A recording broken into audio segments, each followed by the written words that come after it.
In this film, we're going to drive. We're going to treat the car carefully and drive safely by establishing good habits before we even start the engine. The handbrake is on, we check it, and we turn the handle to save wear on the ratchet. We adjust the seat to be comfortable for one thing, but also to be able to see properly and to be able to work all the controls easily. Steering, brakes, clutch,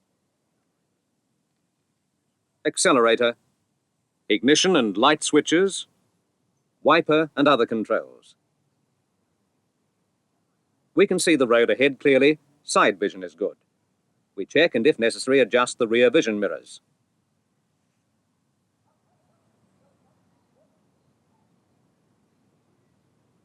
If there should be a collision, no one wants to be thrown from a moving car, so we check that all doors are properly locked. The seat belt needs to give firm support without restricting small movements. It will be safer and more comfortable fastened across the hip.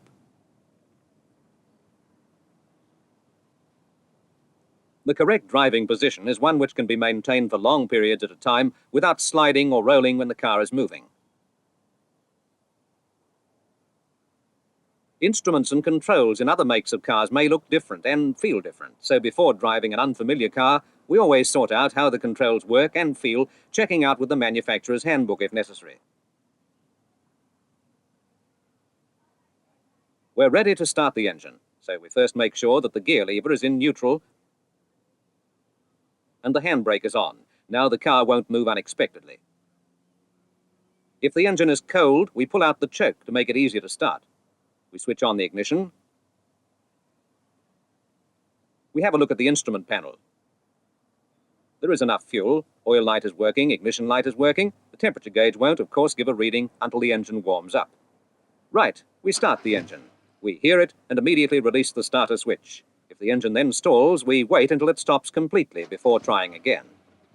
With the engine running, we have another look at the instrument panel. Oil and ignition lights should have gone out, and they have. Temperature gauge begins to rise.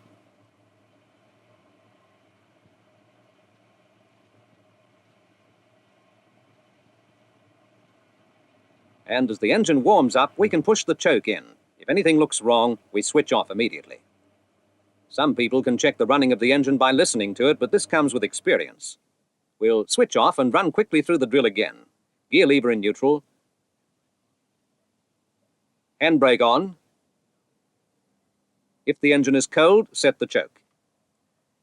Ignition on. Check that gauges and warning lights read correctly. Start up.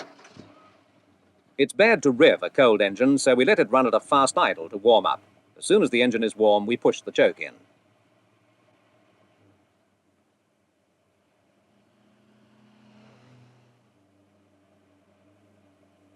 The ball of the left foot operates the clutch pedal. It is pushed right down to the floor while first gear is engaged. We check to make sure the road behind is clear. We make a signal with the indicators, release the handbrake, and slowly lift the ball of the foot off the clutch pedal. At the same moment, we press the accelerator gradually to provide sufficient engine power to move off.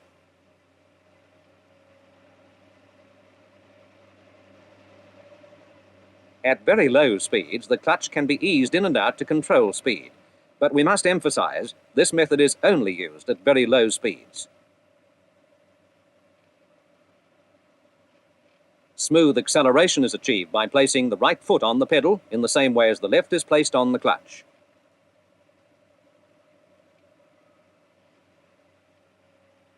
Clutch and accelerator have reciprocally opposite movements. As the clutch is released, the accelerator is pressed. As the clutch is pressed, the accelerator is released. This prevents stalling or racing the engine. With the clutch pedal down, no power is transmitted to the rear wheels, so that on a level road, the car will roll to a stop.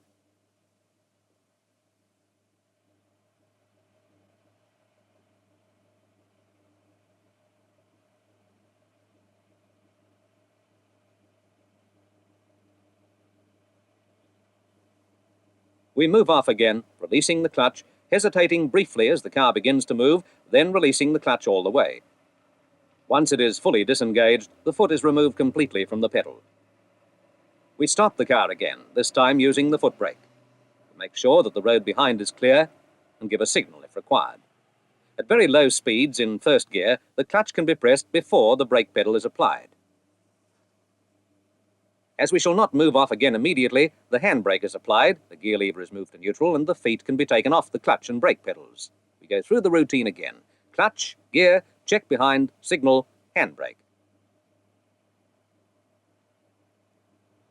Release clutch, and at the same time accelerate gently. Remove foot from clutch completely. And stopping again. Rear vision, signal, clutch and brake. Again, the ball of the foot on the pedal.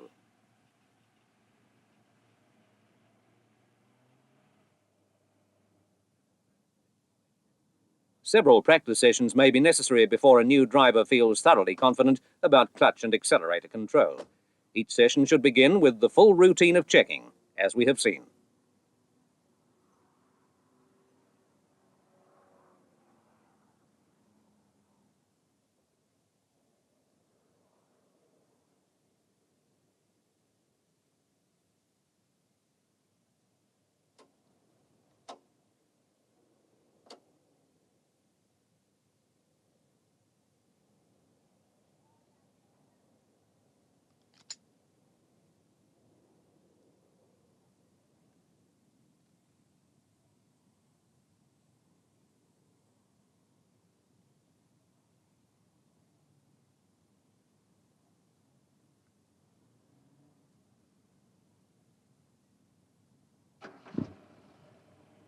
An essential part of good driving is the proper coordination of observation and controls. Added to this, we must be prepared to know the traffic regulations and their meaning and put them into practice with consideration for other road users. The first steps are well worth plenty of practice until they can be done properly and almost automatically. Then it will be time to move up on the next exciting stage towards becoming an expert driver of motor cars.